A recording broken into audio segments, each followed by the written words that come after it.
ఈ రోజు నేను బలవంతులుగా ఉండాలంటే వాక్యం అనే ఖడ్గాన్ని ధరించాలి. ధరించుకుందామా? వాక్యం అంటే ఏంటమ్మా? దేవుడి వాక్యం అనే ఖడ్గం. ఖడ్గం ఎంత షార్ప్గా ఉంటుంది. ఈ ఖడ్గంతోనే అనేక మంది రాజులు గెలిచారు. అవునా కదా? ఈ రోజు నేను ఆ ఖడ్గం కాదు, వాక్యం అనే రక్షణ అనే స్థిరస్థానంలో నీ బలవంతులు అవుతావు. రక్షణ అంటే ఏంటి? రక్షణ మార్గం.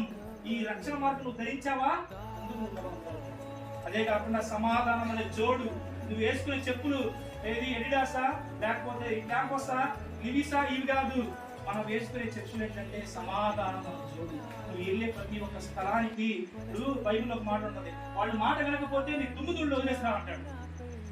ఈ రోజు నువ్వు ధరించాల్సిన చెప్పులు ఏంటి తెలుసా? సమాధానం. నీ శత్రువు ఇంటికి వెళ్ళినా కానీ సమాధానం కదా, నీ మిత్రుడి ఇంటికి వెళ్ళినా కానీ సమాధానం కదా. నువ్వు చేసే ప్రవర్తన అనేక మందిని కలిపి రాకుండా కానీ విడదీసేలాగా ఉంటుంది. ఈ రోజు నా బలవంతుడు, నేను బలవంతుగా ఉండాలంటే నేను ధరించాల్సింది సమాధానం అని చూడు. ఓకేనా? వాక్యం అనే ఖడ్గము. నీతి అని మహిమ. నీతి ఎంతమంది ఉంటారు? చెప్పండి. నీతిగా మనం నడుచుకుంటాం. నేనైతే నీతిగా నడుచుకుంటాను. వన్స్ అపాన్ ఏ టైం ఇప్పుడు నేను నడుచుకుంటాను.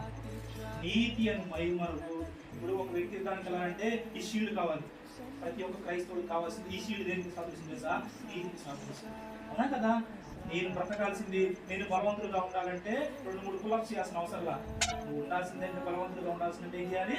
రక్షణ శిరస్త్రానం ధరించాలి. వాక్యం అనే ఖడ్గం ధరించాలి. సత్యముగా బ్రతకాలి. ఈ అమ్మ బాగుంది.